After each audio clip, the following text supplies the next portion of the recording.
নমস্কার বন্ধুরা, সর্বাণী রেসেলে সবাইকে স্বাগত। আশা করি সবাই তোমরা ভালো আছো। আজকে আমি আলুর দম করে দেখাবো, কি না ভেতরে পুর ভরা হবে। সেই আলুর দম কীভাবে করছি সেটা তোমাদের দেখাবো। আমি 6টা আলু নিয়েছি মাঝারি সাইজে। এগুলো ছোট ছোট আলু নিলেই ভালো হয়, আর একটু ছোট সাইজে, কিন্তু আমার ঘরে আর এর থেকে ছোট আলু ছিল না, সেহেতু আমি মাঝারি সাইজের আলুগুলোই নিয়েছি। 6টা আলু নিয়েছি, আর এই ছাড়িয়ে নিয়ে জলে ভিজিয়ে রেখেছি, নাহলে কালো হয়ে যাবে। এবার এটা আমি একটা চামচের ডাঁটি দিয়ে করে নিচ্ছি। এটা পিলার দিয়েও করা যাবে, আমি দেখলাম চামচের ডাঁটি দিয়েই করা, সবার ঘরে হয়তো পিলার নাও থাকতে পারে। হ্যাঁ, ওই জন্যে চামচের ডাঁটি দিয়েই করছি। এই যে এরম করে কুড়ে ভেতর থেকে করে একটা খোল তৈরি করে নিতে হবে। এরম করে প্রত্যেকটা আলুই আমি করে নিয়েছি। দেখো ভেতরটা কতটা গর্ত হয়েছে একদম, আর এই কতটা আলু বেরিয়ে গেছে ভেতরের কুড়ে কুড়ি। এবার এইরকম করে ওটা আবার অন্য কাজে লাগিয়ে দেবো। আমি আলু দিয়ে ভেতরের পুরটা করব না, আমি কি দিয়ে করব আমি দেখাচ্ছি তোমাদের। এবার আমি আলুটাকে জল ঝরিয়ে নিলাম, নিয়ে একটু তেলটা একটু বেশিই দিয়েছি, দিয়ে তার মধ্যে আলুগুলো ছেড়ে দিচ্ছি। এবার হালকা আঁচে মিডিয়াম আঁচটা করে দিয়েছি, দিয়ে সেই আঁচের মধ্যে এটাকে লাল করে ভেজে নেবো। আর তার মধ্যে কী হবে, হাফ সেদ্ধও হয়ে যাবে, 50% আলুটা। এইভাবে আলুটা একদম পুরো নিরামিষ রান্না হবে। তুমি উপোস হাজার দিন, কোনো নিরামিষ খাওয়ার দিনকে এইরকম আলুর দম করলে, সাথে লুচি পরোটা করলে দারুণ খেতে লাগবে একবারে। সেই আমাদের বাড়িতে তো সবাই খুবই ভালোবাসে এরম করে আলুর দম করলে। আলুগুলো এরম করে লাল লাল করে ভেজে নেব। আমি কিন্তু এখন কোনো লবণ ফবণ কিচ্ছু দিইনি, শুদ্ধ জাস্ট কেটে জল ঝরিয়ে তেলের মধ্যে দিয়ে দিয়েছি।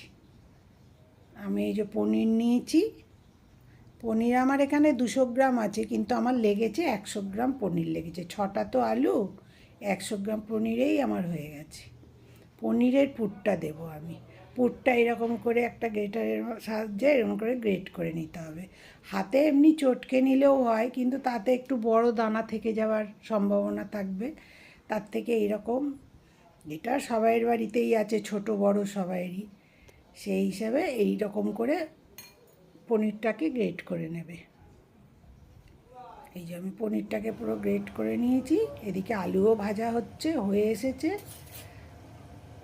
এবার আমি পনিরের মধ্যে কি কি দেব সেগুলোও দেখাবো। দেখেছো আলুগুলো 50%-এর বেশি সেদ্ধ হয়ে গেছে। আমি এবার তেল থেকে তুলে নিচ্ছি, নিয়ে এবার এটাকে ঠান্ডা করব। ঠান্ডা না করলে তো আর হাতে ধরতে পারবো না, কি করে করব তাহলে, পুরটা ভরবো কী করে। একটু ঠান্ডা করে নেব, নিয়ে তারপরের ভেতরে আমি পুরটা ভরবো। এরম আলুর দমের নিরামিষ করলে অন্য এমনি আলু টালু দিয়েও পুর দেওয়া যায়, অন্য কিছু দিয়েও। দেখো 1 চামচে করে কাজু আর কিশমিশ আমি কুচো করে দিয়েছি, ছোট্ট ছোট্ট করে কিশমিশগুলোও কুচো করেছি আমি। 2 চামচে ধনে পাতা একদম কুচি কুচি করে দিয়েছি, আর একটা কাঁচা লঙ্কা একদম কুচো করা। ওই যে দেখতেই পাচ্ছ কাঁচা লঙ্কাটা রয়েছে কুচো করা একদম, এই কাঁচা লঙ্কাটা আমি ওতে দেব।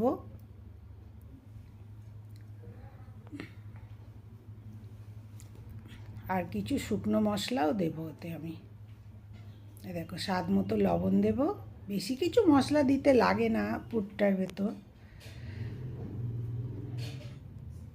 আর একটু গোলমরিচ দেবো, গোলমরিচও অল্প দেবো, এবার ঝাল বেশি হয়ে গেলে তো আবার মুশকিল হবে। আর নিরামিষ রান্না জানোই তো, একটুখানি মিষ্টি মিষ্টি হলেই বেশি ভালো লাগে খেতে। আমি একদম অল্প দিলাম, আর একটু হাফ চামচে চিনি দিলাম। আর কিছু দেবো না, এটা সাদা সাদাই থাকবে, এতে লঙ্কা গুঁড়ো, জিরে গুঁড়ো কিংবা হলুদ গুঁড়ো এইসব দেবো না। এবার আমি এটাকে ভালো করে মেখে নেবো, সব কিছু একসাথে মিশিয়ে মেখে নেব। এবার চামচে করে ঠিক মতো মাখা যায় না, সব কিছু কি আর চামচের দ্বারাই হয়। ও চামচের দ্বারা হচ্ছে না, আমি ওই জন্য চামচেটা রেখে দিলাম। এবার হাত পরিষ্কার করে ধুয়ে নিলে হাত দিয়েই করা যায়। হাত দিয়ে ভালো করে ওটাকে মেখে নিলাম, নিয়ে তারপরে আমি আলুর ভেতরে পুরটা ভরবো। বেশ অনেকটা করেই পুর লেগেছে, কেননা আমার আলুগুলো তো একটু বড় বড় ছিল। এর থেকে আরেকটু ছোট সাইজের আলু নিলেই বেশি ভালো হয়। এটাও ভালো হয়েছিল, এটাতে গুনতিতে কম। আমরা 3টে মানুষ, ওই জন্য 6টা করছি। দুটো দুটো করে আলু আমাদের হয়ে যাবে খাওয়া। তারপর এরকম করে পুরটা ভরে ভালো করে মুখের কাছটা চেপে দিতে হবে, যাতে না পুরটা বেরিয়ে আসে। ওই যতটা পুর আমার বেঁচে গেছে, হাফ পুর লেগেছে আর হাফ পুর বেঁচে গেছে আমার। তার মানে 100 গ্রাম পনির লেগেছে আমার। দেখেছো, এরকম করে পুর ভরে নিতে হবে। এগুলো আর ভাজার দরকার নেই, কেন আলুগুলো তো ভাজা আগেই হয়ে গেছে। এবার আমি কড়াই থেকে খানিকটা তেল তুলে নিয়েছি, আলু ভাজার তেলেই খানিকটা তুলে নিয়েছি। তারপরে সেই তেলটার মধ্যে একটু সাদা জিরে দিলাম, একটা তেজপাতা, 2টো ছোটো এলাচ ফাটিয়ে দিয়েছি মুখটা, 1 ইঞ্চির মতো ডালচিনি আর 4টে লবঙ্গ আর ওই 6-7টার মতো গোলমরিচ আমি ফোড়নে দিচ্ছি। অল্প জিনিস, অল্পই জিনিস সব কিছু দেয়া। 1 চামচে আদা বাটা দিলাম, ফোড়নটা হয়ে গেছে। 1 চামচে আদা বাটা দিয়ে আমি আদাটাকে ভালো করে ভেজে নেব, যাতে না ওর কাঁচা গন্ধ ছাড়ে। একটু তেলে নেড়ে নিয়ে তারপরে আমি একটুখানি জল দিয়ে দেবো, আবার যদি পুড়ে যায়। তারপরে তো আবার শুকনো মশলাগুলো দিতে হবে, ততক্ষণে যদি পুড়ে যায় তাহলে তো বিচ্ছিরি হয়ে যাবে, তরকারিটা একদম বাজে হয়ে যাবে। একটু জল দিয়ে দিলাম। এবার আমি শুকনো মশলাগুলো দেব। আমি একটু গুঁড়ো লঙ্কা দিলাম হাফ চামচ হলুদ গুঁড়ো, আর কাশ্মীরি লঙ্কা গুঁড়ো দেব হাফ চামচ।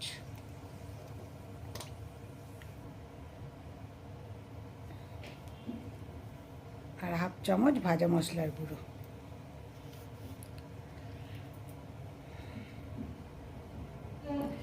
এর মধ্যে একটুখানি হিং ফোড়নের মধ্যেও দেওয়া যায়, কিন্তু আমার আর হিংটা দেওয়া হয়নি, ভুলে গেছি আমি হিং দিতে। তোমরা ইচ্ছে করলে হিং দিতে পারো, অল্প হিং ফোড়ন দেওয়ার সময় দিতে পারো। আর স্বাদ মতো আমি লবণটা দিলাম আর চিনি দিলাম, সব কিছু ব্যালেন্স হবে চিনিটাতে। চিনি না দিলে আবার তরকারি ঠিক ভালো লাগে না খেতে। আর একটা টমেটোকে আমি পিউরি করে দিলাম মিক্সিতে। এখন টমেটোগুলো যা খজা খজা মতো হয়, ওতে মিক্সিতে একটু ঘুরিয়ে দেওয়াই ভালো। আর 2 চামচে টক দই দিলাম, আমি আজকে আর ফাটিয়ে দিইনি, ফেটিয়ে যে দেবো দিইনি। 2 চামচে দই, ঘরে পাতা দই তো, নরম টাটকা দই, ওই সঙ্গে সঙ্গে খুন্তি করে নাড়লেই ওর সাথে মিশে যাবে। আঁচটা একটু ধিমে করে দিয়েছি, দিয়ে দেখেছো মিশে গেল। সঙ্গে সঙ্গে যদি করা যায় তাতে কোনো বেশি জিনিস হলে আলাদা করে ফেটিয়ে নিতে হবে, নিয়ে দিতে হবে। কম জিনিসগুলো এরকম করে দিয়ে দিলাম। আর 10টা কাজু আমি একটুখানি ভিজিয়ে রেখেছিলাম, তারপরে মিক্সিতে একদম মিহি পেস্ট করে ওর মধ্যে দিয়ে দিলাম। এটা গ্রেভিটা তৈরি হবে। এবার মিক্সির বাটিতে তো অনেক কাজু বাটা লেগেই আছে, ওইটা ধুয়ে আবার ওর মধ্যে একটু জল দিয়ে দেবো। আর এই ক্রমশ নাড়তে হবে, নাহলেই কিন্তু কাজু আছে, তলায় আটকে যাওয়ার সম্ভাবনা থাকবে, পুড়ে যাওয়া। আর পোড়া গন্ধ হয়ে গেলে তো তরকারিটাই খারাপ হয়ে যাবে। ভালো করে এটা করে নিয়ে কষিয়ে নিয়ে তারপরে আমি জল ঢেলে দেবো। আর এই আলুর দমে তো বেশি ঝোল থাকবে না, পরিমাণ মতো দিতে হবে, গ্রেভিটা থাকবে সেরকম অনুযায়ী দিতে হবে। এবার দেখো আলুগুলো দিয়ে দিচ্ছি, আলুগুলো দিয়ে এবার আমি এটাকে এবার ফোটাবো।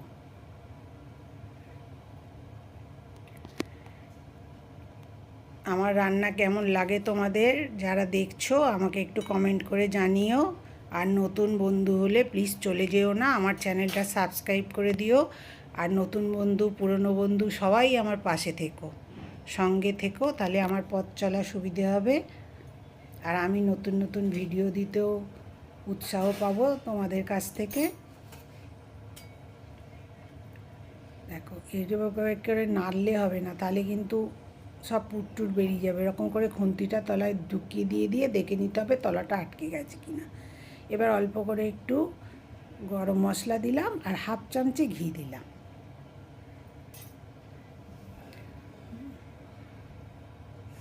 ইউটিউব থেকে দেখলে আমার চ্যানেলটা সাবস্ক্রাইব করে দিও, নতুন বন্ধুদের বলছি।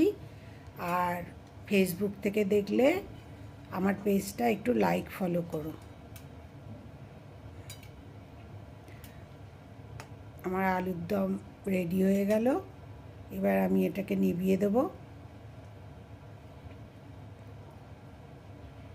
দেখেছো, বেশি নাড়লে পুর বেরিয়ে যাওয়ার সম্ভাবনা থাকবে। আমার কিন্তু পুর বেরোয়নি, একদম আলুর মুখে মুখেই রয়েছে।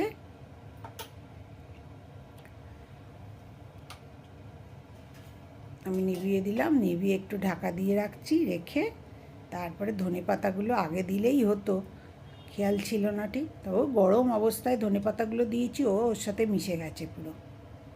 এই দেখো কত সুন্দর আলুর দম হয়েছে।